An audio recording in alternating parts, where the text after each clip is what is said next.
Entonces, estamos en la lección número 11. Hemos llegado a lo que es el evangelismo y el creyente.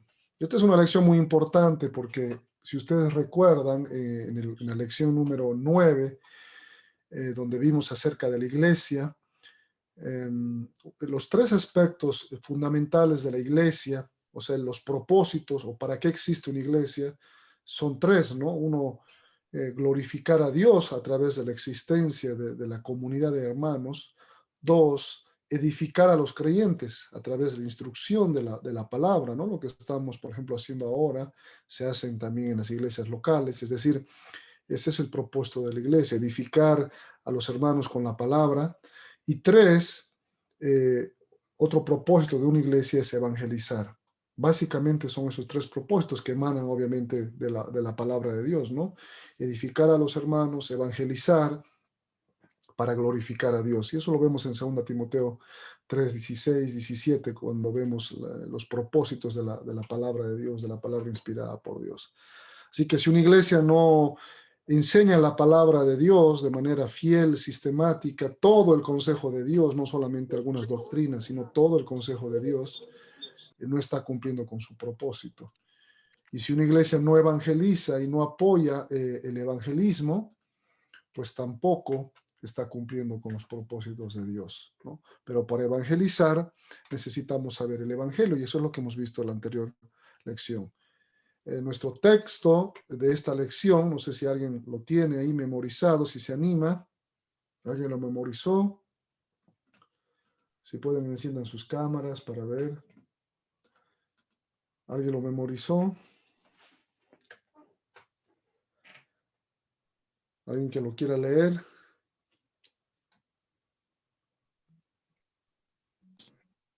Sino santificad a Dios el Señor en vuestros corazones y estad siempre preparados para presentar defensa con mansedumbre y reverencia ante todo el que os demande razón de la esperanza que hay en vosotros. Amén. Primera Pedro. Primera Pedro 3:15. Estar siempre preparados para presentar defensa de la razón de la esperanza que hay en vosotros, con mansedumbre y con reverencia. No debemos ser contenciosos y debemos nosotros siempre dar razón de por qué creemos en Jesús y en la Biblia. Y de hecho, eso es lo que estamos tratando de hacer con este curso. Hemos visto los objetivos: compadecerse de los perdidos, comprender qué es el Evangelio, lo vimos en la anterior lección. Y hoy vamos a ver comprender qué es el evangelismo y aprender cómo hacer evangelismo. Esperamos acabar el día de hoy.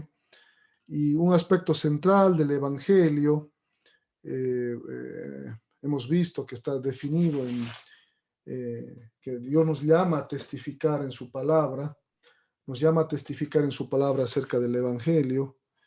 Es un deber, es un privilegio que Dios nos ha encomendado, pero hay algunos obstáculos, ¿no? A veces tenemos miedo a fallar, a la presión, a la ignorancia. A veces nos centramos en nosotros y no en el mensaje, ¿no? Pero es un privilegio y es una responsabilidad, es algo que todo creyente, que todo cristiano debería y debe hacer, ¿no? Todo creyente que no evangeliza, como decía Spurgeon, es una farsa, decía él, ¿no? Entonces todos estamos evangelizando de alguna manera, primariamente con nuestro testimonio, pero no, y también luego con la predicación. Ambas cosas van de la mano, pero tiene que predicarse el evangelio. Y en la anterior clase hemos definido el evangelio como Pablo lo definía en 1 Corintios 15, 3 y 4, que Cristo murió por nuestros pecados conforme a las Escrituras, y que fue sepultado y que resucitó al tercer día conforme a las Escrituras, ¿no?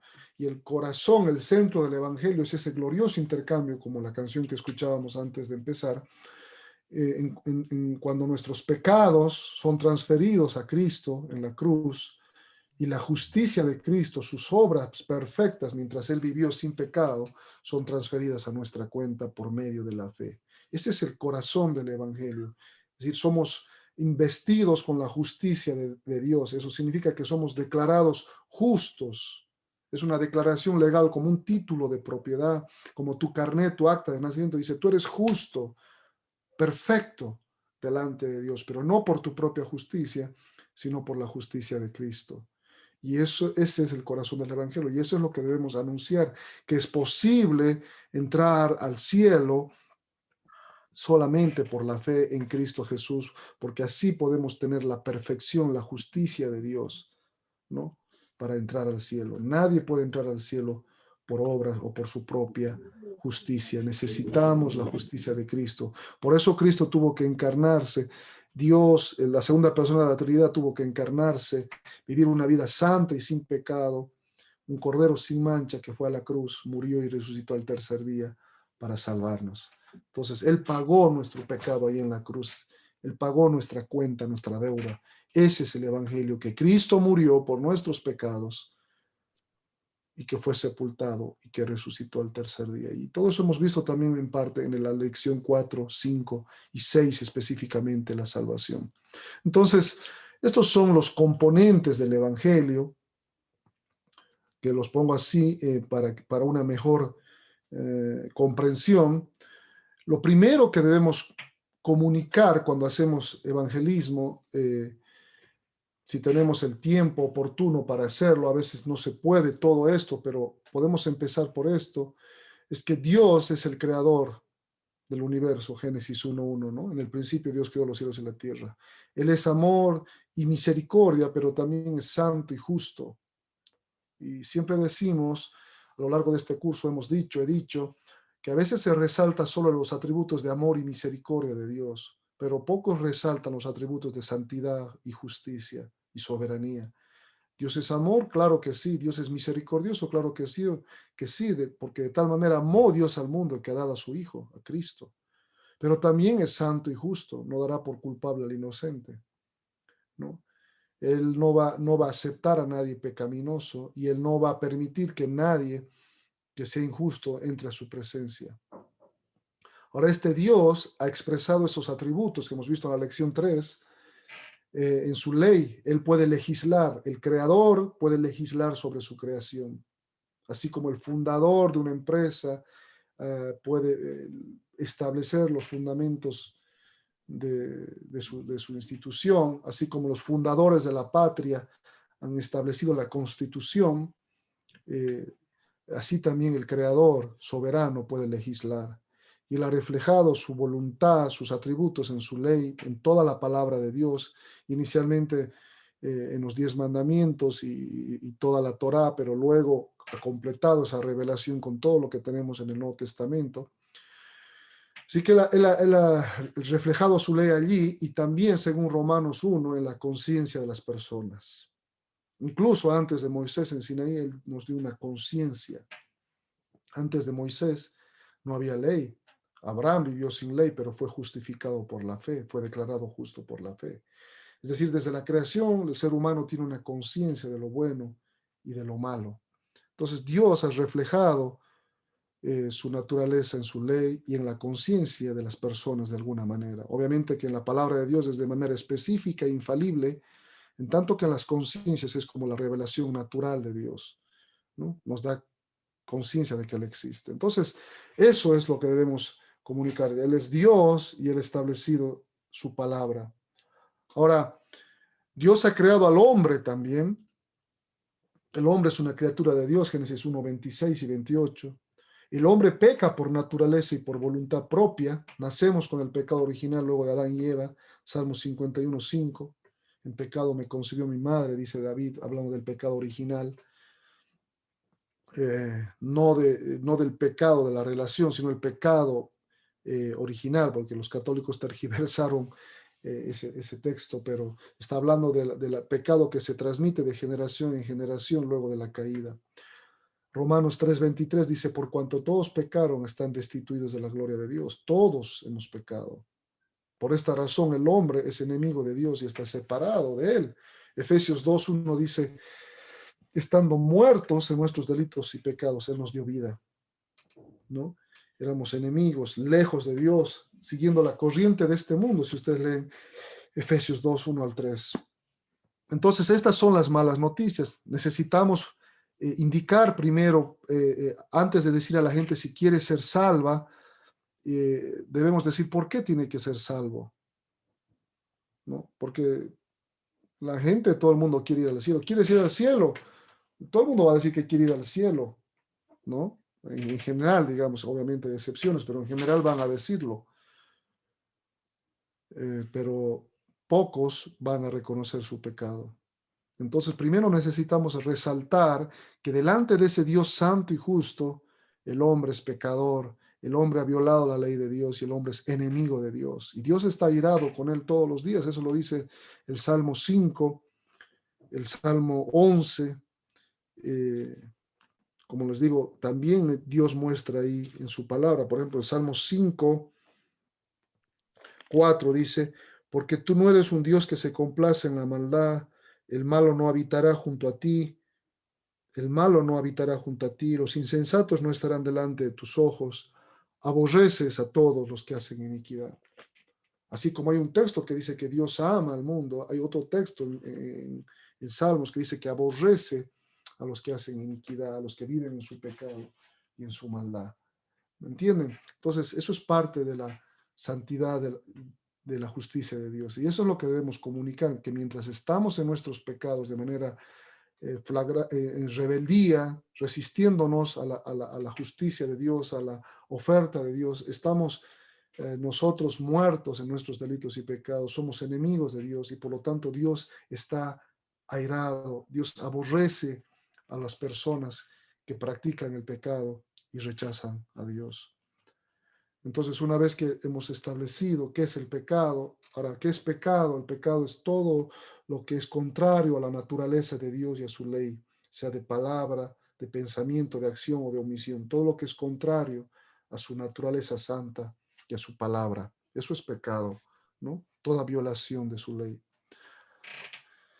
Entonces, una vez que hemos dado las malas noticias, recién podemos presentar las buenas noticias, la gracia de Dios en Cristo Jesús. Para solucionar el problema del pecado, Jesús, quien era verdaderamente Dios y verdaderamente hombre, vivió una vida sin pecado y perfecta. Vino a ejecutar el plan de redención eterno de Dios, Padre, Hijo y Espíritu Santo, de esa eternidad, como vemos en Efesios 1.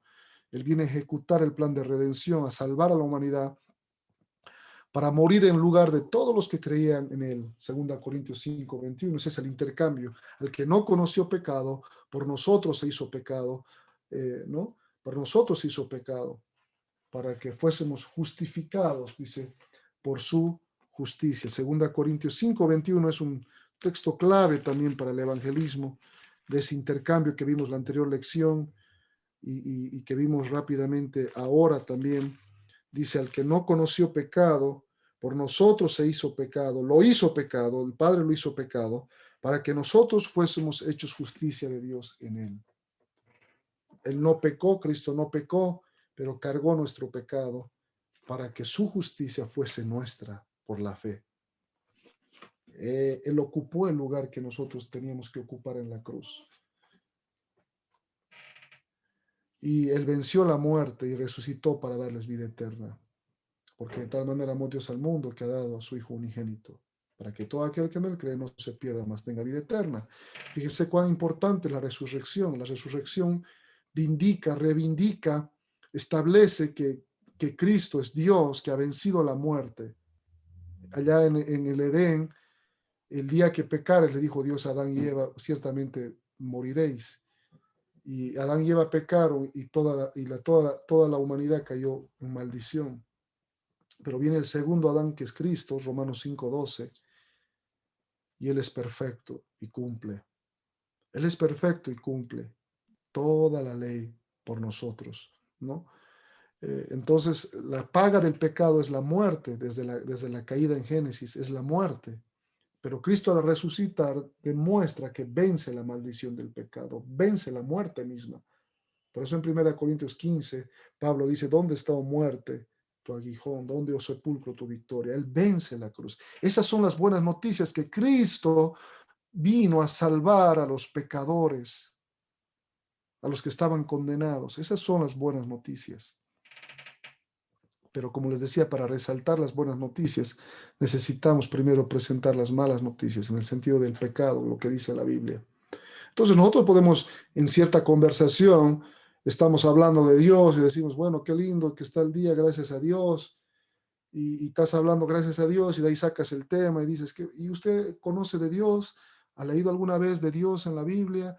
Sí, entonces empiezas la conversación y vas de Dios y sabe que también la Biblia habla que Dios ha creado al hombre y sabes que la Biblia dice que el hombre pecó en Adán y Eva y que todos pecamos cuando mentimos, cuando robamos, cuando engañamos, cuando insultamos, cuando tenemos malos deseos y pensamientos. Eso es quebrar la voluntad de Dios. Y la Biblia dice que quebrar en Santiago, quebrar un mandamiento, un pecado, nos hace culpables de toda la ley. Lo mismo dice Primera Juan.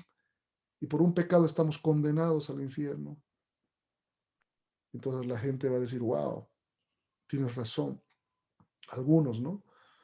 Todos estamos condenados, entonces no hay ni uno justo, dice la Biblia, Romanos 3:10. No hay ni uno justo, no hay quien busque a Dios. Pero ¿sabe cuál es la buena noticia? Dios no se queda ahí, Dios envió a su Hijo a rescatarnos, a salvarnos, a pagar nuestro pecado. Pero hay una condición. Muchos se quedan solo aquí en la gracia de Dios en Cristo Jesús. Hay, por ejemplo, hay personas, incluso sacerdotes, curas que yo hablé alguna vez, que ellos dicen, creen en un cierto tipo de universalismo, ¿no? De que al final Dios es tan bueno que va a salvar a todos. Eso es universalismo, o sea que todo universalmente se van a salvar. Dios es tan bueno que al final va a salvar a todos. Es tan misericordioso que cuando alguien se muera, mientras su alma está yendo camino al cielo, se va a presentar y el alma va a creer y lo va a salvar. Todos van a salvar. Así me dijo un cura una vez y otras personas que hablaron con otros también. Pero eso no dice la Biblia. La Biblia dice que acá en vida es donde decidimos o no por Cristo. No hay otra opción luego de la muerte. Ahora, otras iglesias, incluso cristianas, presentan solo la gracia de Dios. Aquí te vamos a amar, no importa lo que hagas, dicen algunos, ¿no? Bienvenido, aquí eres amado. Perfecto, debemos amar, pero ¿saben cuál es la mejor manera de amar a alguien, a un inconverso? No es socapar su pecado, es decirle con amor, obviamente, así como Dios nos ha amado, que primero debe reconocer su pecado, que es enemigo de Dios. Esa es la mejor manera de amar a alguien, presentarle el Evangelio. Porque si no le presentas el Evangelio, esa persona no puede ser salva.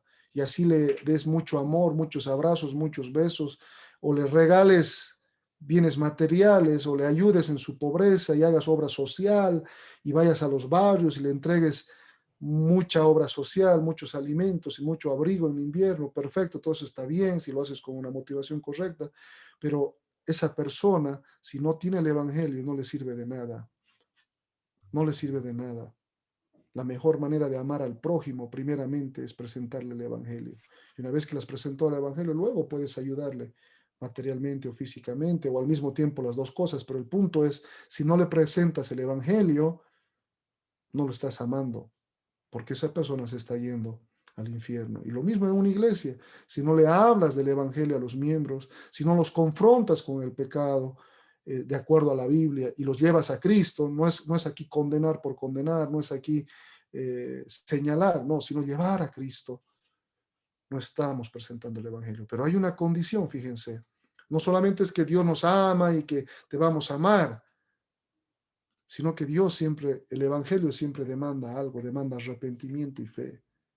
Para recibir los beneficios de la obra de Cristo, los hombres deben arrepentirse de sus pecados y creer en Él para ser salvos. ¿Quieres que Dios te bendiga? Pues primero tienes que arrepentirte. Primero debes confesar tu pecado, debes reconocer que has pecado contra Dios, así como el hijo pródigo, en el momento más bajo de su vida, comiendo con los cerdos, él dice, voy a ir donde mi padre, le diré, Padre mío, he pecado contra el cielo y contra ti. Esa es la actitud. Debemos arrepentirnos y creer en Cristo para ser salvos. Y esa fue la demanda siempre del Evangelio. Marcos 1:15 dice, arrepentíos porque el reino de los cielos se ha acercado. Pedro en Hechos 2:38 a los judíos, luego de exponerles a Cristo, a decirles que ellos han crucificado a su Mesías, ellos dicen, ¿qué haremos entonces? ¿Qué hemos hecho? Y Pedro les dice, arrepentíos y bautícese en el nombre de Jesús. Hechos 16:31, Pablo le dice al centurión romano que estaba a quienes le presentan el evangelio luego de que ellos escaparon milagrosamente de la cárcel, le dicen: cree en el Señor Jesucristo y serás salvo tú y tu casa. Creer involucra arrepentimiento. Todo el evangelio de Juan habla de creer en Cristo. El que cree en mí tiene vida eterna. El que cree en mí tiene la vida. Pero creer involucra arrepentimiento. O sea, es un término como usándolo en evangelismo o teológicamente son casi sinónimos. El creer implica implícitamente el arrepentirte de tus pecados, clamar a Cristo. Pablo en Atenas les dice: Dios ha pasado por alto los tiempos de vuestra ignorancia, les dice a los atenienses, a los filósofos griegos que no tenían la ley, que no conocían la Biblia. Él les dice: Dios ha pasado por alto el hecho de que no conozcan su ley, pero ahora manda a todos los hombres que se arrepientan, que se arrepientan, que se arrepientan. Ese es el mensaje de toda la Biblia, Romanos 19, que si confesares con tu boca que Jesús es el Señor y creyeres en tu corazón que Dios le levantó a los muertos, serás salvo. Confesar, creer, involucra reconocer el pecado. Entonces, presentar completamente el Evangelio es demandar arrepentimiento y fe. Y dejar claro que el que rechaza el mensaje del Evangelio es condenado. Muchas veces se enfatiza solo Juan 3:16, porque de tal manera amó Dios al mundo que ha dado su Hijo unigénito. Es verdad, para que todo aquel que en Él cree no se pierda, mas tenga vida eterna. Fíjense que la condición para el que en Él cree no se pierda. No es para todos las buenas noticias. Son buenas noticias para los que aceptan a Cristo, decía Paul Washer, si mal no recuerdo. Pero para los que rechazan el mensaje de Cristo, es una sentencia de condenación. Y eso es lo que dice Juan 3:36. Juan 3:36, recuerden, tengo que saber de memoria Juan 3:16, es el versículo más famoso de la Biblia, pero también 20 versículos más abajo dice lo siguiente: el que cree en el Hijo tiene vida eterna, pero el que rehúsa creer en el Hijo no verá la vida, sino que la ira de Dios está sobre él. La ira de Dios está sobre él. La ira de Dios está sobre él. Fíjense. Entonces debemos comunicar todo el mensaje de Dios. Esto es comunicar el Evangelio. Y debemos leer los versículos, no solamente los encabezados, porque es la palabra de Dios la que tiene poder. Y, y bueno, al presentar el Evangelio, debemos leer todos estos versículos y estas verdades. Como les digo, hay personas, hay iglesias que les encanta hablar de la gracia de Dios, de que Dios te ama, de que está bien, es verdad, pero no es toda la verdad. También tenemos que hablar de que Dios aborrece el pecado y al pecador, que está airado contra el pecador. También tenemos que leer que un día Dios va a juzgar a este mundo. Eso lo dijo Pablo en Atenas, que hay un juicio que está preparado por aquel varón a quien él designó. Eso es parte del Evangelio, indicar que hay un día que Dios va a juzgar a los hombres. Y si tú no estás vestido de la justicia de Cristo, va a ser un día terrible, es el día del juicio final. Tuvimos un estudio bíblico de esto el pasado domingo, el juicio del gran trono blanco. Y ahí, si tú no estás vestido de la justicia de Cristo, va a ser el día más terrible. Ahí van a estar los incrédulos, los que han rechazado a Cristo, y serán lanzados al lago de fuego.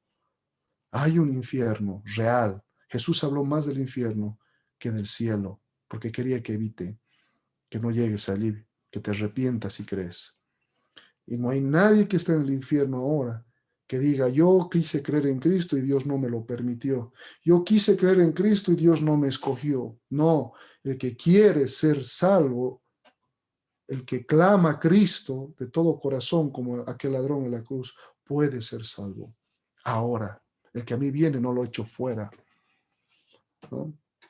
Ambas son verdades, ¿no? Ambas son verdades. Entonces, arrepentimiento y fe. Arrepentimiento y fe. Debemos enfatizar todo eso. Una vez que presentamos la obra de Cristo, debemos demandar una decisión de las personas. ¿Tú crees o rechazas? Y si Él te rechaza, le dices: bueno, tú has elegido rechazar y tú asumirás las consecuencias con amor. Ahora, hay veces que podemos entablar una relación duradera para presentar todo esto. Y hay otras veces en las que no nos va a dar el tiempo, ¿no? No nos va a dar el tiempo. Am, a veces puedes hablar en un minuto. ¿Sabes qué? Te regalo.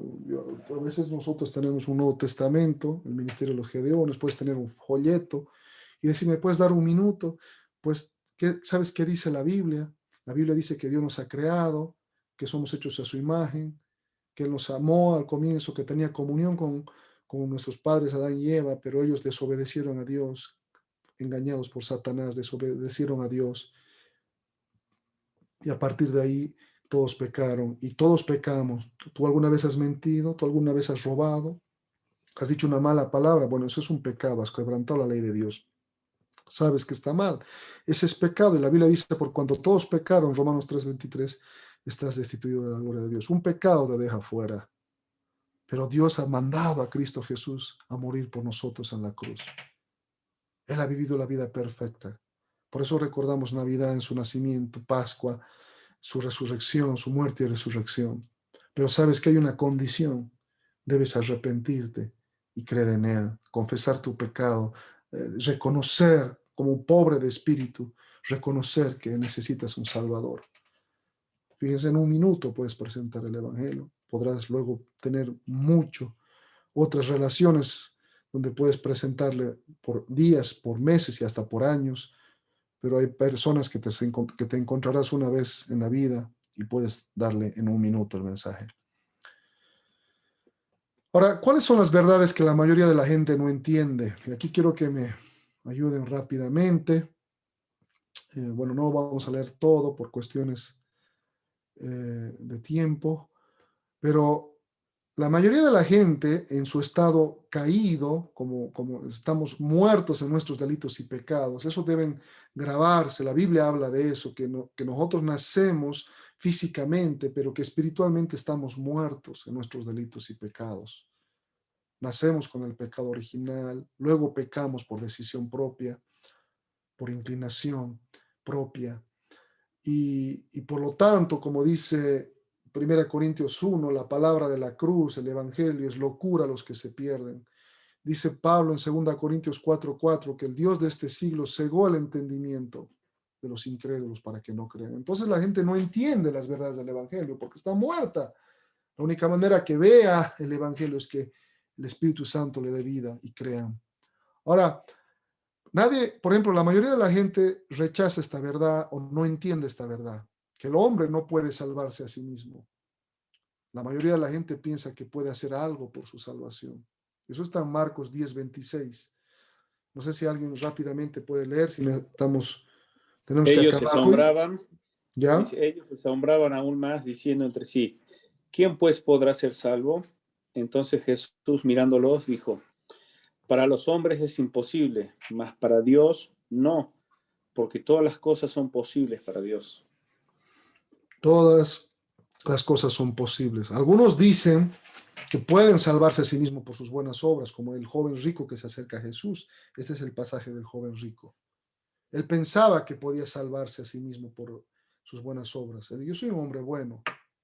Y otros, luego cuando Jesús dice que los ricos no podrán entrar o que es difícil aceptar el Evangelio, dicen, bueno, entonces, ¿quién podrá salvarse? Y Jesús les dice, para lo que los hombres es imposible, para Dios es posible. Entonces, la mayoría de la gente piensa que puede salvarse a sí misma, ¿no? Pero el hombre no puede salvarse a sí mismo. Esa es la verdad bíblica. Nadie puede salvarse a sí mismo. Ahora, otra verdad. No hay nadie bueno ni justo. Y la gente, la mayoría, piensa que no es tan malo. Que si tú le dices, ¿qué pasa si mueres hoy y vas ¿dónde vas? Yo creo al cielo, no soy tan malo, no he matado a nadie. Pero Romanos 3:10 dice, no hay justo ni a uno. Dios es santo y justo y Él odia el pecado, lo que acabamos de leer en Salmos 5:4-5. Él aborrece al que hace iniquidad. No, la mayoría de la gente no acepta ese Dios. El Dios de su mente solo es el Dios bueno de Hollywood o el Dios bueno de algunas iglesias que solo hablan un mensaje positivo, descubre el campeón que hay en ti, aquí eres amado, eres recibido. Entonces, Diosito es tan misericordioso, Diosito no va a mandar a nadie al infierno. No, no es Diosito, es Dios, santo y justo, y Él odia el pecado. y a los que hacen iniquidad también. Pero la mayoría de la gente no cree eso. Por eso no se preocupa por ofender a Dios o por arrepentirse. La mayoría de la gente no cree que Jesucristo es Dios. Bueno, en el mundo, en nuestro entorno católico romano, por lo menos creen en la Trinidad y eso es bueno. Aunque no la entienden, lo repiten como un dogma, como loros, porque les han enseñado, pero otros no creen que Jesús es Dios, que pueda ser Dios y hombre. Y si creen que Jesús es Dios, no pueden creer, no aceptan que es el único camino. En el mundo en el que vivimos, pluralista, relativista, donde no hay una verdad absoluta, donde todas las verdades son posibles, donde todos los caminos llegan a Roma, dicen ellos, ¿cómo puede ser que solo Jesús salve? ¿Y qué de los 2.000 o 2.000 millones de musulmanes te van a decir? ¿Y qué de los 300 millones de hinduistas que no se van a ir al infierno? ¿Por qué solo Cristo? Bueno, Él dijo, yo soy el camino, la verdad y la vida, no nosotros, no lo digo yo, lo dice Cristo. Hay un solo mediador entre Dios y los hombres, Jesucristo, dice 1 Timoteo 2:5. Entonces hay un único camino a la salvación que es Cristo. Por eso el mensaje de la cruz es locura a los que se pierden. ¿Cómo puede ser que solo Cristo? Bueno, porque Él era Dios. Él murió y resucitó. Mucha gente no cree que la muerte de Cristo en la cruz fue por nuestro pecado. Mucha gente no cree que Cristo ofrece el cielo como un regalo de Dios. No pueden aceptar el regalo de Dios. Romanos 6:23, ¿alguien lo sabe de memoria? Porque la paga de memoria, tienen que Del saber eso. pecado es muerte, mas la ¿Ya? dádiva de Dios es vida eterna en Cristo Jesús, Señor nuestro. Exacto, la paga del pecado es muerte, pero la dádiva de Dios, el regalo de Dios, es vida eterna en Cristo Jesús, Señor nuestro. Y la mayoría de la gente no entiende eso. ¿Cómo puede ser que vaya gratis a decir, tengo que hacer algo, tengo que pertenecer a alguna religión, tengo que ir de rodillas a algún santuario, tengo que hacer alguna buena obra, algo tengo que hacer? No puede ser que sea tan gratis. Entonces la mayoría de la gente piensa que tiene que hacer algo por sí misma para ganarse el cielo. Pero Dios demanda arrepentimiento. Ahora, otra gente no cree que debe arrepentirse. ¿Arrepentirme de qué? Si yo soy bueno, no he matado a nadie. Por eso es bueno hacer sentir el pecado con la palabra de Dios, ¿no? No como fariseos, sino que dice la palabra de Dios es útil para exhortar, para corregir.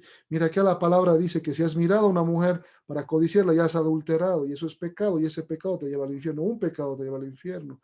Acá la palabra de Dios dice que de toda palabra sucia vas a dar cuentas. ¿Alguna vez has dicho una palabra sucia? Todos alguna vez hemos hablado. Bueno, una mala palabrita, entre comillas, te condena al infierno. ¿Entiendes? Entonces hay que hacer sentir el pecado con amor, con paciencia, pero con la palabra, no porque yo digo que es pecado. Mira, acá la palabra dice esto, no mentirás y no darás falso testimonio, y tú alguna vez has mentido. La palabra dice no robarás, alguna vez has robado. La palabra dice no usarás el nombre de Dios en vano. ¿Alguna vez has usado, te has cutido el dedo o de cualquier cosa? Y eso tenemos que tener cuidado. De cualquier cosa decimos, ¡ay! Y el nombre de Dios mío, ¿no? Por cualquier cosa decimos el nombre. Y eso es una blasfemia. La mayoría de la gente no cree en un lago de fuego y de condenación eterna. Esto lo enseñé el pasado domingo en el juicio del gran trono blanco. Y los que no creyeron fueron lanzados al lago de fuego, dice. Los que no estaban escritos en el libro de la vida fueron lanzados al lago de fuego. Los que se les demostró que por sus obras eran pecadores, porque se van a abrir al final de los tiempos en el juicio del gran trono blanco, antes del reino eterno de Dios, se va a abrir el libro de obras y el libro de la vida. Y ahí están todas las obras de los hombres. Cada hombre, rico, pobre, grande y joven, va a dar cuentas de sus obras delante de Dios. Y Dios los va a juzgar. Van a ser resucitados y van a ser lanzados al lago de fuego. O sea, sus almas ya están en el infierno de los que ya han muerto, ¿no? Luego van a recoger sus cuerpos y luego van a ser juzgados por sus obras y lanzados al lago de fuego. Pero quienes no van a ser condenados son los que tengan la justicia de Cristo, los que son salvos por las obras de Cristo. ¿Me entienden? No somos salvos por las obras, somos salvos por las obras de Cristo. Cuando ponemos nuestra fe en Cristo, las obras de Cristo vienen a nuestra cuenta, somos declarados perfectos, una justicia ajena, externa a nosotros. Pero los que rechazan a Cristo se quedan con sus obras, propias obras, que son trapos de inmundicia, y serán condenados. Ahora, la mayoría de la gente no cree en una condenación eterna, no cree en el infierno. ¿Cómo vas a hablar del infierno? Y algunos cristianos tampoco, o entre comillas, tampoco creen en el infierno, o no quieren hablar de eso. No, nos quedamos con el Dios bueno y misericordioso. Sí, es tan misericordioso que ha mandado a Cristo, ha dado lo más preciado a su Hijo para salvarte. Pero los que rechazan los va a culpar de la muerte de su Hijo. Así que la mayoría de la gente no entiende estas verdades y nosotros debemos comunicarles con amor, con paciencia, sin pararnos en el pedestal de justos, sino decir, yo también soy pecador, yo no merezco entrar al cielo, pero la gracia de Cristo me ha salvado, me ha rescatado, y tú también puedes hacer lo mismo, ¿no? Eh, bueno, eso es lo que debemos comunicar al hacer evangelismo. Ahora, algunas estrategias, pero antes de entrar a la estrategia, o al final les voy a mostrar mejor un video. Ahora, ¿cómo podemos hacer la estrategia? Vamos a nuestra sección 4, ¿no? Testifique con su vida. Testifique con su vida. Vamos a la sección 4 de su material.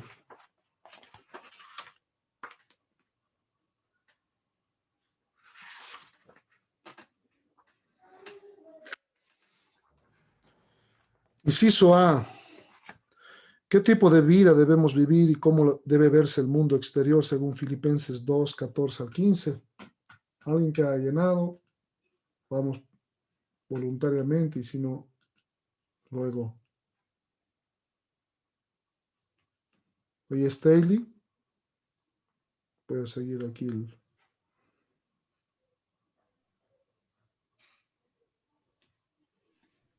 No lo tengo a mano ahorita. Ahí decía. Sería, Ya. puede ser vivir sin murmuraciones y contiendas. Así es, sin murmuraciones, sin contiendas, hijos de Dios sin tacha, Y sencillos. sencillos. ¿Y cómo debe verse al mundo exterior? Vivimos así en medio de una generación torcida y perversa, De malos y perversos, ¿no? de malos y perversos. Es decir, la Biblia habla que esta generación posterior a Cristo, bueno, y siempre lo ha sido así, es torcida y perversa. Y nosotros debemos hacer la diferencia con nuestra vida, con nuestra santidad que Dios nos da, con nuestro testimonio, en medio de la cual resplandecéis como luminares en el mundo, dice. Luminares en el mundo. Y Mateo 5:16 dice que ¿qué nota la gente que hace brillar la vida de un cristiano? ¿Alguien? Soliman. Buenas noches. Mateo 5:16 dice, así alumbre vuestra luz delante de los hombres para que vean vuestras buenas obras, ¿no? Sería eso, ¿no? Vuestras buenas obras y glorifiquen a vuestro Padre que está en los cielos. Ok. ¿Alguien más? 3, según Colosenses 4:6, ¿cómo debe usted hablar a los demás? Vean sus cuadernos, sus notas. ¿Cómo? Debemos, hablar siempre con gracia. Que nuestra palabra sea con gracia y sazonada con sal. Dice, ¿no? Sazonada como con sal, es decir, con sabor, ¿no?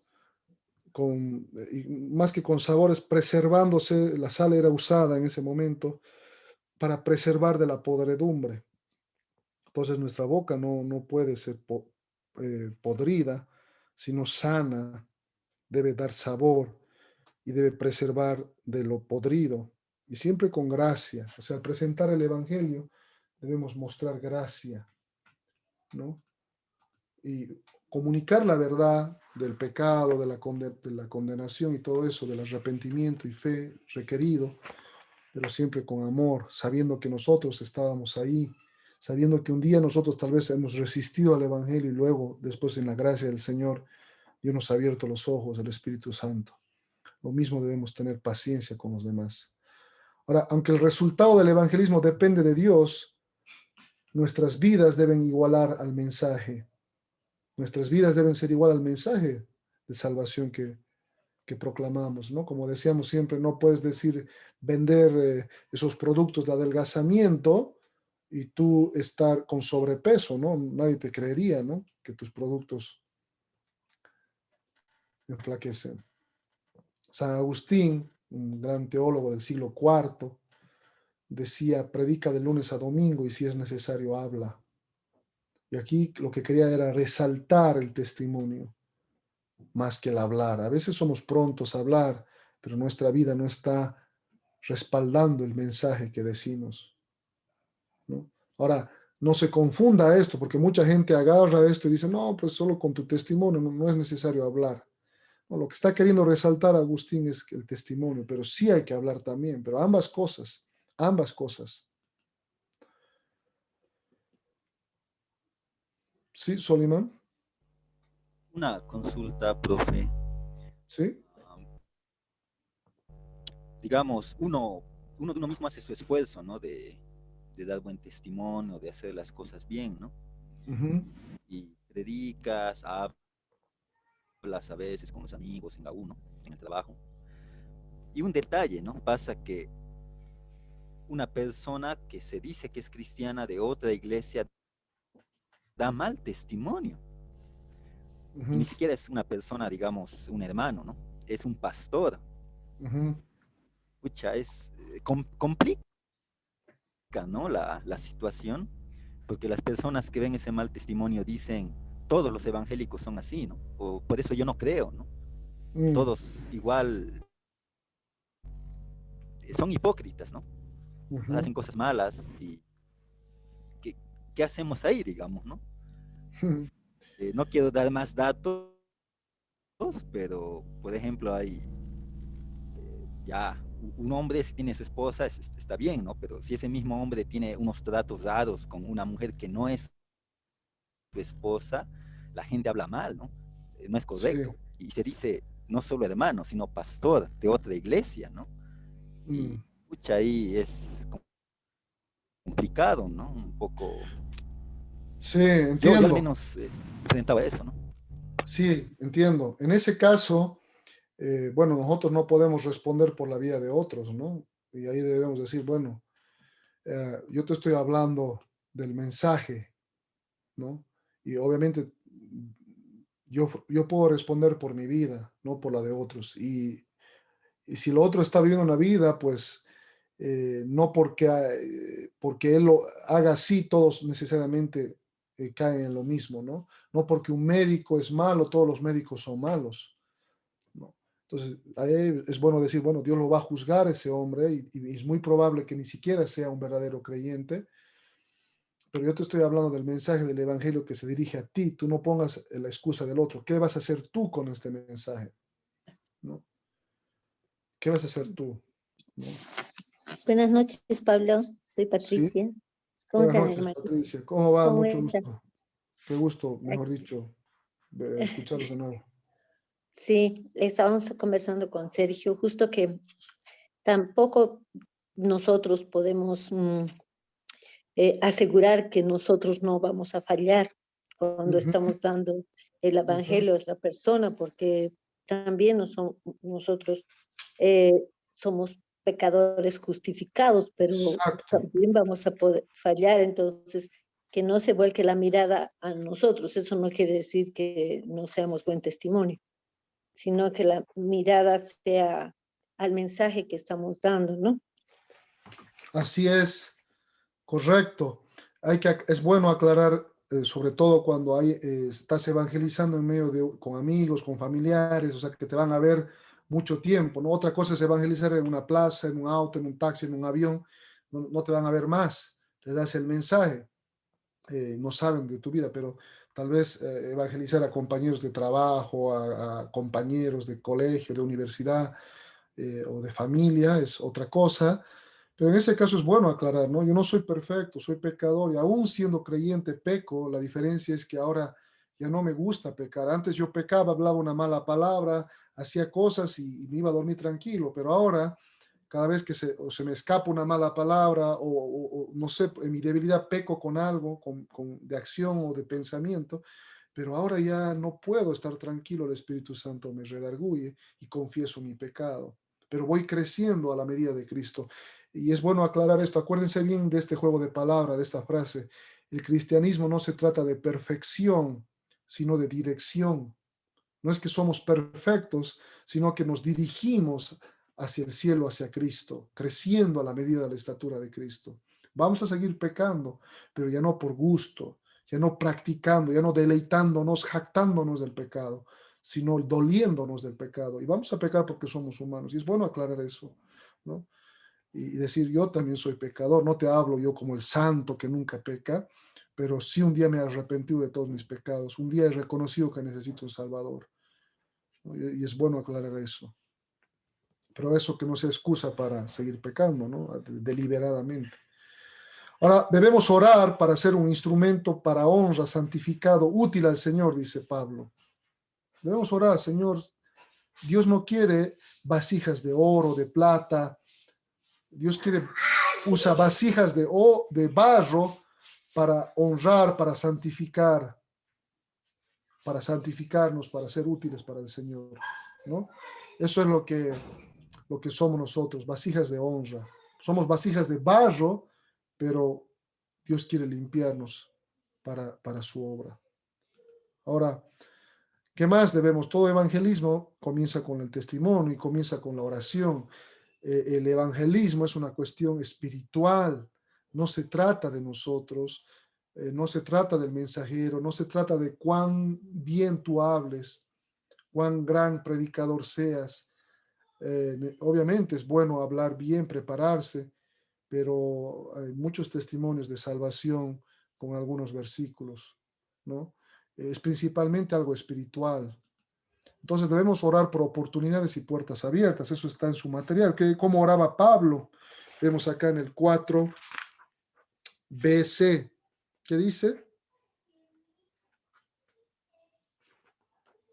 ¿Alguien? B2, mejor dicho, 4B2.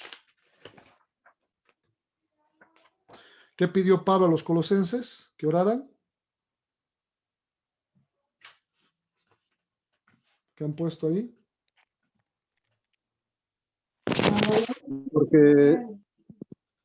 Porque se abrieran puertas para la palabra y pueda manifestar a Cristo. Puede ser. Sí, para que se abra puerta para la palabra a fin de dar a conocer el misterio de Cristo, el misterio del Evangelio. Entonces debemos orar, Señor, dame oportunidades. Señor, yo quiero evangelizar, quiero ser obediente a tu mandato, pero ábreme puertas, ábreme oportunidades. Puedes orar en tu lista de personas conocidas o también para otras oportunidades. Señor, ayúdame a estar atento, ábreme puertas para evangelizar. Ayúdame a estar sensible a tu voz, a tu dirección. Ahora debemos orar por ser librados de oposición. Pablo oraba para ser librado de las gentes malvadas. Hay gente que se opone al evangelio. Satanás se opone y los hombres, algunos también, por lo general se oponen. Entonces, Señor, líbrame de toda oposición. Hay una persona que cada vez que quiero presentar, un familiar, un amigo, cada vez se opone, me ridiculiza entre mis compañeros o esto. Ora por eso. Ora para ser libre de toda oposición. Me siento tímido, creo que no puedo hacerlo, pues ora por valor y denuedo. Pablo decía en Romanos 1:16, porque no me avergüenzo del Evangelio, porque y eso hemos visto en la anterior clase, porque es poder de Dios en el 2C, ¿no? 2C, es poder de Dios. Y Hechos 4:29, ahora estamos en el 4, en el inciso 4, B3. Cuando hablamos la palabra de Dios con otros, ¿qué debemos pedir a Dios que nos dé? Según Hechos 4:29. Ahí está en su cuaderno. De nuevo para hablar. De nuevo, confianza. Pongan eso. Confianza. Señor, dame valor. Dame de nuevo, dame confianza. Ayúdame a ser valiente. A hablar en medio de una reunión. Con prudencia, obviamente. No es que estás en una reunión no sé, de trabajo o en un cumpleaños y empiezas a acaparar toda la hora de charla. Puedes en algún momento hacerlo, hasta en una oración hacerlo. Dame valor, dame de nuevo para hablar. Debemos orar por la salvación de las vidas. Es lo que oraba Pablo, ¿no? Eso está en el inciso 4b1. Mientras Pablo oraba con otros, que estaba en su corazón, según Romanos 10:1. La salvación. La salvación, ciertamente el anhelo de mi corazón es para la salvación, decía. Pablo oraba por los israelitas. Nosotros oremos por los tarijeños, por los bolivianos. Señor, salva su vida. Como oraba el gran John Knox allá, un reformador del siglo XVI en Escocia. Su esposa lo encontró orando en su escritorio a la medianoche y él decía, Señor, dame Escocia o me muero. Dame Escocia o me muero. ¿No? El gran George Whitefield, un gran predicador del Evangelio del siglo XIX, XVIII, XIX, él decía también, dame almas o quita la mía. Entonces debemos orar por la salvación de las vidas de las personas, orar por nuestros familiares, amigos, orar, orar. Todo comienza con la oración, con el deseo de evangelizar y empezamos orando. Debemos orar por arrepentimiento y quebrantamiento de esas personas a las cuales vamos a predicar. Como le sucedió a Lidia, Dios le concedió arrepentimiento a Lidia mientras Pablo predicaba. Dios abrió su corazón, porque dice que nuestro corazón es como piedra. El corazón de una persona muerta espiritualmente es como piedra, así como era nuestro corazón antes de conocer a Cristo, duros de cerviz, piedras. No queríamos arrepentirnos, por más que nos hablaban. Pero un día el Espíritu Santo quebró nuestro corazón y cambió nuestro corazón de piedra por uno de carne. Así debemos orar por los demás. Entonces comienza orando, comienza deseando la salvación de tus vecinos, de tus amigos, de tus familiares.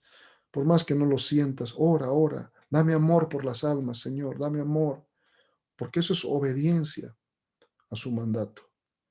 Y también por sabiduría, prudencia y humildad, ¿no? Debemos siempre presentar el Evangelio con prudencia, con humildad, con sabiduría, con paciencia, con amor, con palabras sazonadas, sin discutir, sin alzar la voz.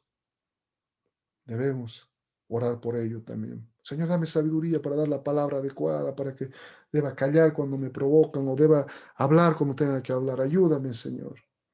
Ora, todo comienza por la oración. Sigamos con la estrategia.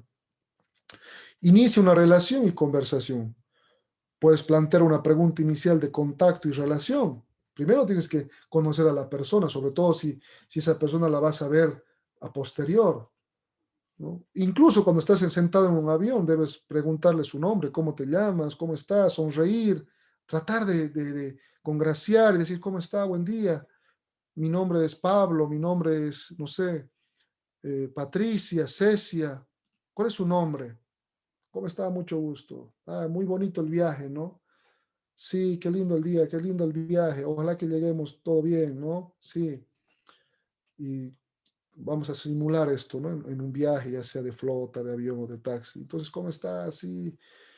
¿A qué se dedica? ¿Dónde está yendo?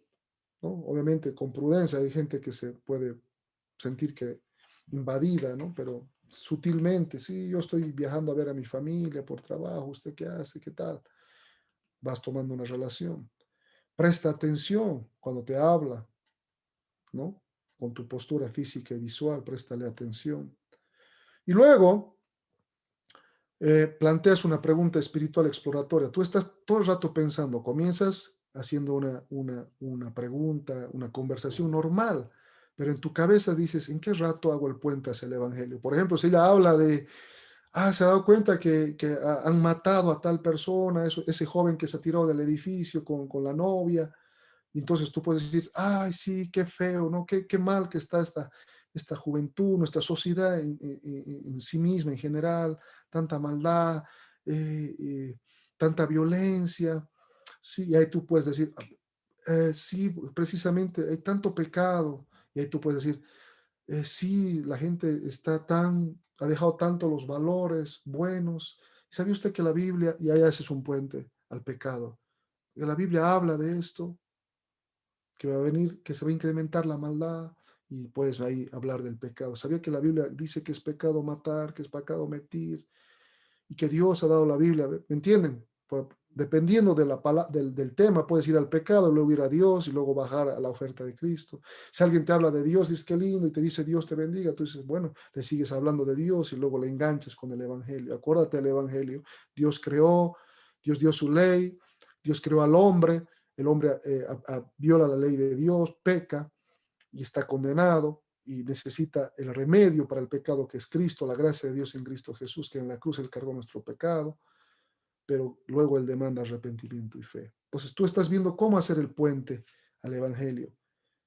Entonces alguna vez estás hablando de valores. ¿Me puede decir qué determina si algo es bueno o malo? ¿Por qué usted dice que es bueno algo o malo algo? Entonces, ¿saben qué? ¿Sabe quién determina lo bueno y lo malo? Yo no determino. Dios ha determinado lo bueno y lo malo en la Biblia. Mire lo que dice sobre esto.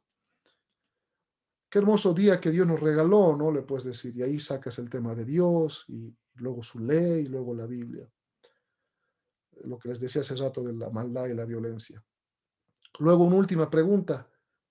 Ya una vez que has hecho un puente hacia el Evangelio, ya vas a la pregunta más profunda, más directa, y le pides permiso para que por si acaso te digan, no quiero ese tipo de preguntas. Le puedo hacer una pregunta personal en lo espiritual, le dices, y entonces, bueno, claro que sí. Entonces haces una pregunta directa. Si usted fuera a morir hoy, ¿dónde cree que pasaría la eternidad? ¿Cuáles cree que son los requisitos para ir al cielo? Bueno, puede hacerle una o ambas, ¿no? Pero, y entonces ellos te van a responder, bueno, no sé, tal vez voy a ir al cielo, tal vez te irán al infierno, no lo sé, entonces tú ya aprovechas para decir. Usted dijo tal cosa, pero permítame decirle lo que la Biblia dice. Si te dice, creo que voy a ir al cielo porque yo soy bueno, entonces le sacas Romanos 3:10, mire lo que dice la Biblia. No hay justo ni aun uno, no hay quien busque a Dios. ¿Y sabe por qué dice esto? Porque todos hemos pecado, dice Romanos 3:23. Yo he pecado, yo alguna vez he mentido, y alguna vez he robado, y alguna vez he tenido un mal pensamiento, y ese pecado me condena, ¿no? Si te dice que es bueno, pues tienes que mostrarle con la Biblia que la Biblia dice que no es bueno. Si te dice que es malo, tú le dices, sí, todos somos malos, y todos estamos condenados. No se sienta mal, necesita un Cristo. Siéntase mal, pero Cristo puede salvarlo, ¿no? Si te dice no sé, pues déjeme mostrarle lo que dice la Biblia. Siempre es la Biblia, lo que dice la Biblia. ¿Por qué es bueno citar la Biblia? Porque la Biblia tiene poder, es la palabra de Dios, como hemos visto en nuestra tarea, ¿no? Entonces, estas son algunas preguntas que podemos ir haciendo para apuntar hacia el Evangelio. Utilice la palabra de Dios. ¿Por qué es importante usar la Escritura al presentar el Evangelio? En 4C. ¿Alguien que puso en 4C? Ya vamos acabando.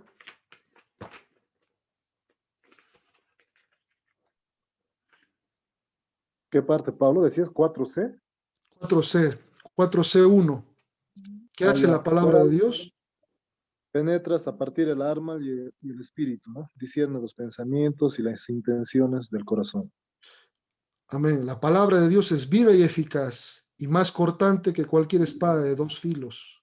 Es como una espada de dos filos. Penetra el alma y el espíritu, las coyunturas, los tuétanos espirituales, y discierne los pensamientos. O sea, cuando tú mencionas la palabra de Dios, mira acá dice, no hay quien busque a Dios. Mira acá dice, por cuanto todos pecaron. Mira acá dice que Dios, la palabra de Dios va a usar el Espíritu Santo para traer convicción de pecado. Es el Espíritu Santo que trae convicción de pecado, según Juan 14, Juan 16, 8. Es el Espíritu Santo el que trae convicción de pecado, de justicia y de juicio. Juan 16, 8. El Padre dio a su Hijo, Cristo vino a morir y el Espíritu convence de pecado. El Padre nos elige, el Hijo nos redime y el Espíritu Santo nos sella. La Trinidad siempre está actuando en el Evangelio. Entonces, debemos mencionar la palabra de Dios. Por eso que memorizamos la palabra de Dios, porque es capaz de perforar el alma, juzgar los pensamientos del hombre.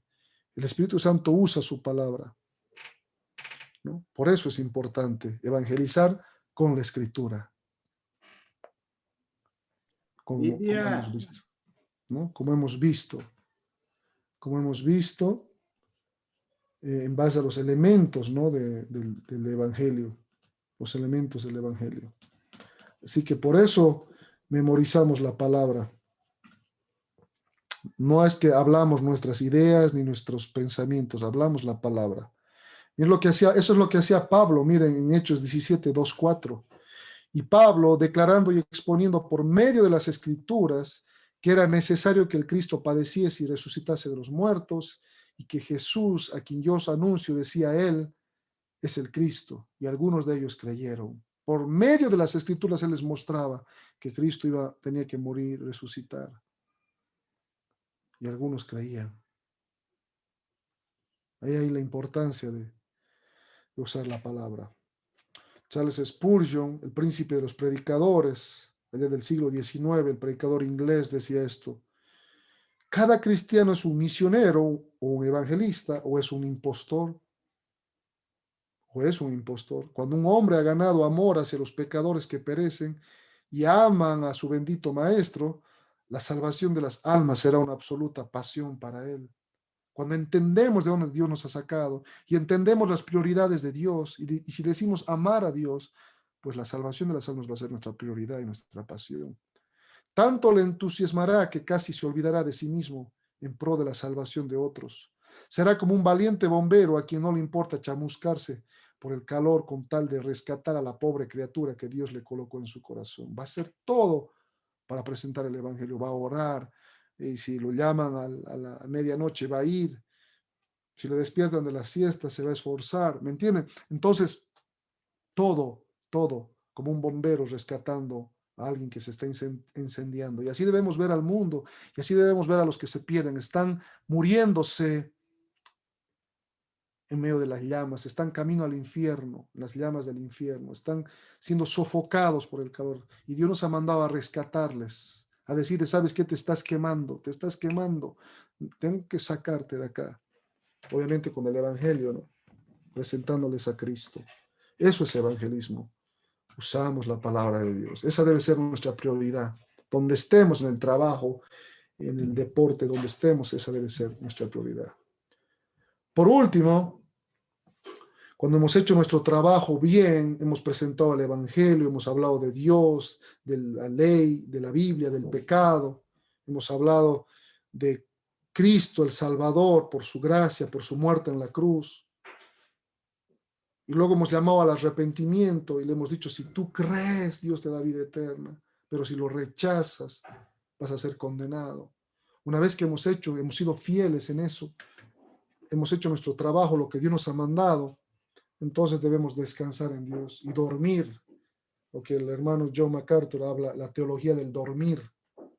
¿Y de dónde sacamos eso de dormir? Este es un sembrador. Sacamos de la parábola del crecimiento de la semilla que vemos en Marcos 4, 26 al 29.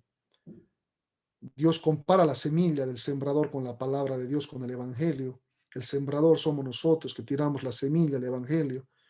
Antes de esto hay una parábola de las 4 tierras, ¿no? A veces el Evangelio cae en el camino duro y nunca germina. Otros caen en los espinos y germinan un poquito, pero los afanes de este mundo la sofocan, ¿no? Otros caen junto al camino, escuchan un día, una vez, aceptan gozosos, pero vienen las aves, se la llevan la semilla. Y hay una cuarta tipo de semilla que es la buena tierra que da fruto. Y sobre el sembrador dice esto, decía además, así es el reino de Dios, como cuando un hombre echa semilla en la tierra. El reino de Dios lo compara como cuando un hombre echa semilla en la tierra. Recuerden, previamente ya he dicho, el hombre somos nosotros, la semilla es el Evangelio, y la tierra son el mundo, los incrédulos. Y este hombre, una vez que ha echado la semilla en la tierra, duerme y se levanta De noche y de día hace lo mismo, ¿no? En el día siembra, noche duerme. Y la semilla brota y crece sin que él sepa cómo.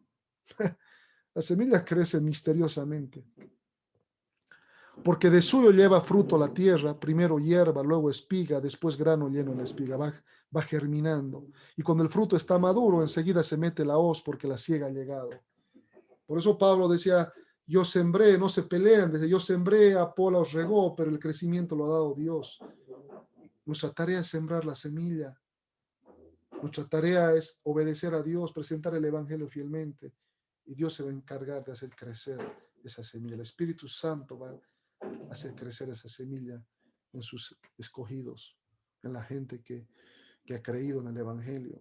Y nosotros dormimos tranquilamente, ya hemos cumplido. ¿Por qué?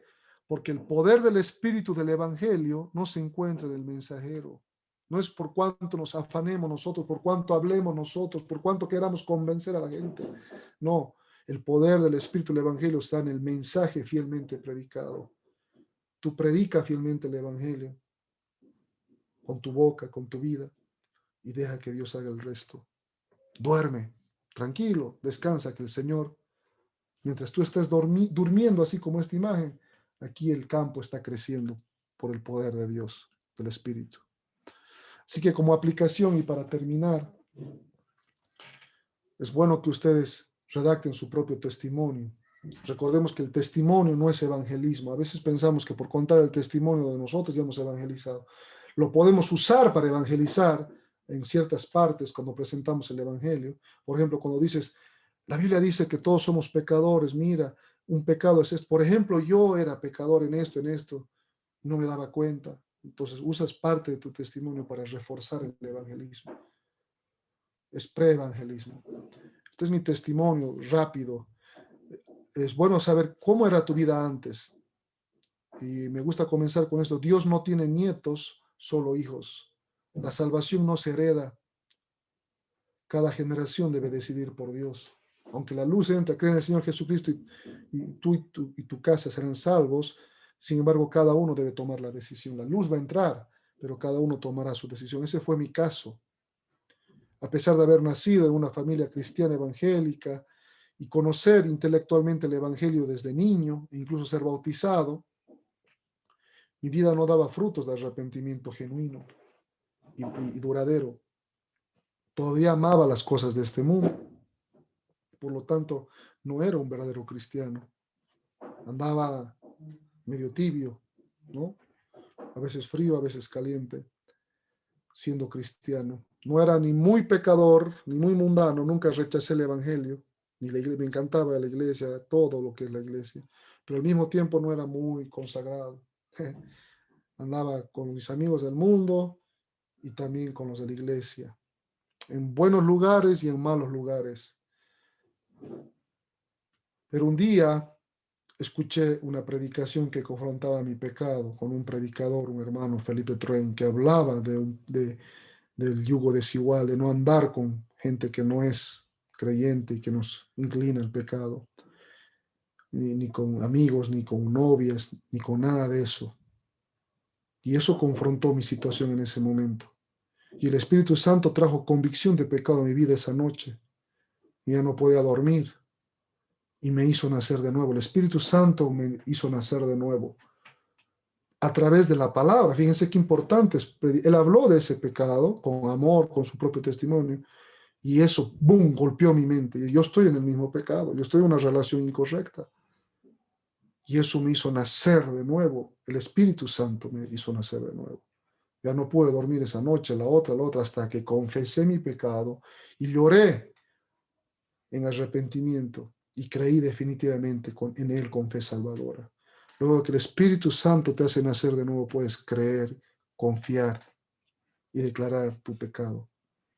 Y yo, mientras tanto, había una lucha que me soñaba que me iba a estar al infierno, pero luego clamé a Cristo con el Salmo 51, con la Biblia, y ahí sentí que nací de nuevo definitivamente, o no sé cómo fue, pero mi vida cambió, ya nunca más volví atrás hasta el día de hoy, gracias a Él. ¿Y qué pasó en mi vida? El Espíritu Santo puso un deseo inusual de leer la Biblia en mi vida. Antes yo no la leía o la leía muy poco. lo hacía como religioso. Me dio un deseo inusual de orar. Antes no oraba, decía en el nombre de Jesús, gracias por este día, amén, listo, nada más. Pero empecé a orar más y a leer más. Me entró un amor por los hermanos en la fe, cosa que no lo sentía antes.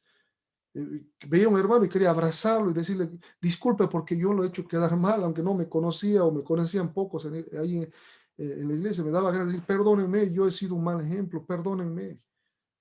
Y me entró un amor por los hermanos en Cristo. Eso es otra señal del nuevo nacimiento. Y también me entró un celo, un deseo de compartir el evangelio.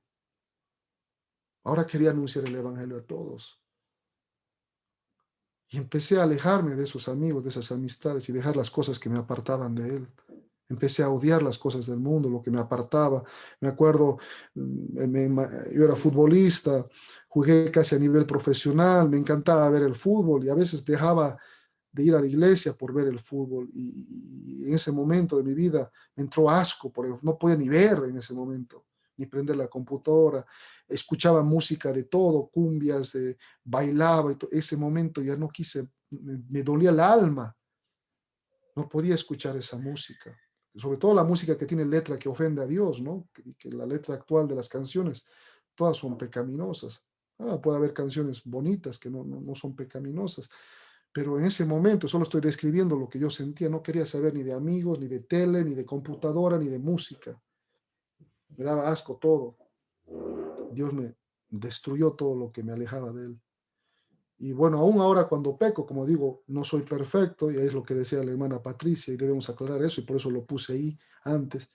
No es que no peco, ahora peco, pero ahora confieso mi pecado. Antes me iba a dormir tranquilo.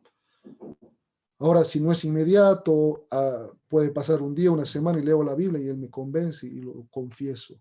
La confesión de pecados es otra señal de que el Espíritu Santo está actuando en nuestra vida.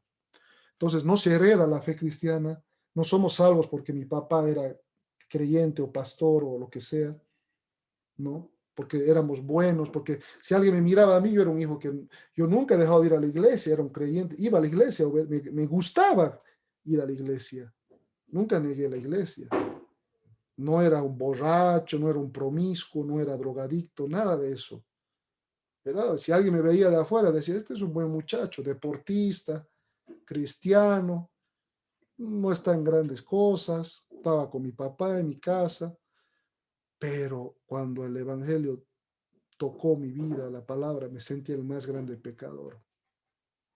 Y ya no podía vivir una doble vida. Me acuerdo que una canción me tocó esa vez, dos seres hay en mí me quieren dominar.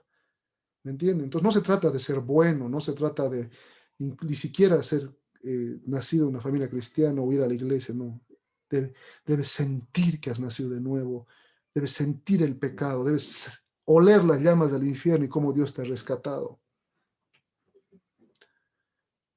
Bueno, cada testimonio puede ser diferente, pero lo que quiero que entiendas es que hay un antes, luego viene la predicación y luego debe haber un cambio de vida. No perfección nuevamente, sino dirección. Y a veces tenemos baches también en nuestra vida luego de ser creyentes, pero volvemos a Cristo. Así que ahora describo, ¿por qué cree que ahora irá al cielo cuando usted muera o Cristo regrese? Son preguntas que pueden responderse ustedes. Yo respondo a esto. Estoy seguro que iré al cielo solo por Cristo.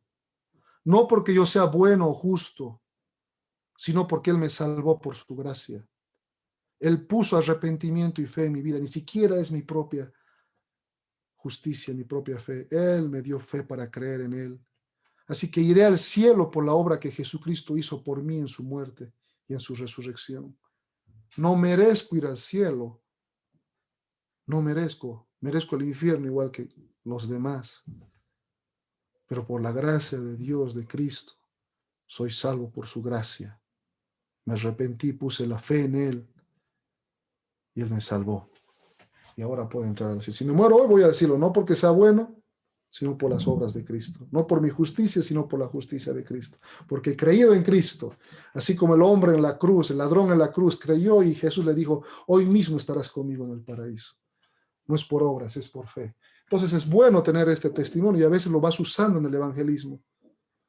Y fíjense que ahora tengo un testimonio. Cuando yo era capacitado, más joven en evangelismo, decían, haga su testimonio. Yo, en ese momento que todavía me creía cristiano, decía, yo no tengo testimonio, porque yo escuchaba, ¿no? Yo era drogadicto, borracho, adúltero, y luego me cambió el Señor. Y eso, wow, qué testimoniazo, ¿no? Y a veces estamos acostumbrados. Yo decía, pero yo no tengo testimonio, yo siempre nací en una familia cristiana, y bueno, en ese momento me sentía bueno, pero gracias a Dios ahora tengo este testimonio que puede servir a algunos nacidos en familia cristiana, que tienen hijos cristianos y que piensan que porque ya el hijo no rechaza es que está bien. No, tiene que entender el evangelio, y debemos predicarles aún a nuestros hijos, a familiares, amigos. Así que es bueno tener el testimonio. Luego haga una lista y ore. Ponga, eso está en su aplicación, en su cuadernillo. Ore por sus familiares, por sus amigos, colegas, compañeros, vecinos, autoridades que Dios ha puesto. Ore para su salvación. Eso es lo que nos manda el Señor. Y bueno, para acabar vamos a ver ahorita un video. Pero esto ya acabaríamos la lección. Ya hemos llenado todo. Faltaría esta última parte, que son capaces de hacer las escrituras. 2 Timoteo 3:15, la parte 4c3. Te pueden dar sabiduría que te lleva a la salvación mediante la fe en Cristo Jesús. Las escrituras son suficientes para salvar. Suficientes. Por eso debemos mencionar. No necesitamos estrategias humanas de marketing, luces, conciertos, show. No, necesitamos predicar el evangelio fielmente, y Dios va a hacer su obra, porque no se trata de nosotros. Y no se trata de forzarle a decidir, sino decirle, decide, pero que Dios convenza, no nosotros. Amén. Entonces hay una razón por la cual todavía estamos vivos, y es porque todavía hay oportunidad para orar por los perdidos y para predicarles el evangelio. Por eso estamos todavía vivos, porque Dios todavía, si no somos salvos, nos quiere salvar. Si ya somos salvos, es porque todavía podemos predicar el evangelio. Orar y predicar. Para eso estamos en esta vida. No hay otra. No hay otra. Ahora, algunos dicen, bueno, si Dios ha elegido a algunos, ¿para qué evangelizar u orar? Pues bueno, mira lo que dice J. Packer, un gran teólogo que ya partió a la presencia del Señor. Ahora, cuando alguien nos sugiere que la fe en la soberanía de Dios contradice el evangelismo, podemos decirle que él no ha entendido el significado de la soberanía divina. La soberanía de Dios no es solo la base del evangelismo, sino es también el sostén del evangelista, pues da la esperanza del éxito que de otra manera sería imposible lograr. Nos enseña que la oración y la predicación son inseparables. Nos da audacia y confianza frente al hombre, y humildad y súplica frente a Dios. Nadie será salvo si no escucha el evangelio. Nadie será salvo si no se arrepiente de sus pecados y pone su fe en Cristo. Nadie. No hay justo ni a uno. Todos deben escuchar el evangelio y todos deben confesar su pecado y creer en Cristo. Esa es la manera que Dios ha escogido para salvar. Así que más bien la soberanía divina nos garantiza el éxito evangelista cuando oramos y predicamos el evangelio. Amén. Entonces voy a poner acá un video. Voy a dejar de grabar.